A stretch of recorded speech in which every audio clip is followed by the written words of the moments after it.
Assalamualaikum warahmatullahi wabarakatuh. Saya Sinta Sintia Brokarwo dari MBSA 2 Sore semester 7.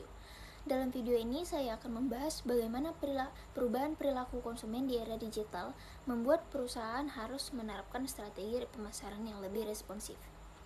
Saat ini, teknologi digital mulai dari media sosial hingga e-commerce telah mengubah cara orang mencari informasi, membandingkan produk, dan akhirnya memutuskan untuk membeli.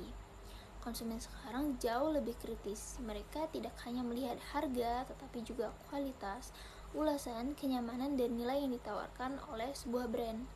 Perilaku ini juga dipengaruhi oleh meningkatnya penggunaan smartphone. Belanja menjadi jauh lebih mudah dan cepat, di mana saja dan kapan saja. Karena perubahan besar ini, perusahaan tidak bisa lagi memakai strategi pemasaran lama yang kaku. Disinilah konsep strategi pemasaran responsif menjadi penting. Responsif berarti mampu menyesuaikan diri dengan cepat terhadap kebutuhan dan tren yang selalu berubah-ubah. Bukan hanya cepat merespon, tetapi juga benar-benar memahami apa yang dibutuhkan konsumen. Salah satu caranya adalah dengan memanfaatkan data. Melalui data, perusahaan dapat melihat pola belanja, minat, dan kebiasaan konsumen. Informasi seperti inilah yang membantu perusahaan memberikan rekomendasi yang lebih relevan, membuat promosi yang tepat sasaran, dan mengambil keputusan yang lebih akurat. Media sosial juga menjadi bagian utama dari strategi ini. Konsumen sekarang sering memberi komentar, bertanya, atau bahkan mengeluh melalui platform digital. Perusahaan harus hadir, mendengar, dan merespon dengan cepat.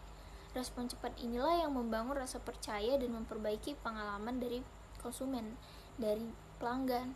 Selain itu, teknologi seperti Artificial Intelligence atau AI, CRM, dan IoT memungkinkan perusahaan memprediksi kebutuhan pelanggan lebih awal.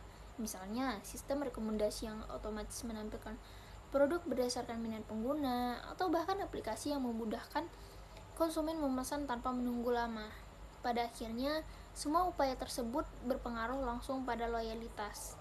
Konsumen cenderung kembali kepada brand yang dianggap peduli dan transparan dan memberikan pengalaman yang nyaman. Loyalitas inilah yang menjadi kunci keberlanjutan bisnis di era digital. Nah, jadi kesimpulannya, perubahan perilaku konsumen menuntut perusahaan untuk lebih adaptif dan memahami pelanggan secara lebih mendalam. Dengan strategi pemasaran yang responsif, perusahaan dapat tetap relevan dan bersaing di tengah perkembangan teknologi yang semakin cepat. Itu saja video dari saya. Terima kasih. Wassalamualaikum warahmatullahi wabarakatuh.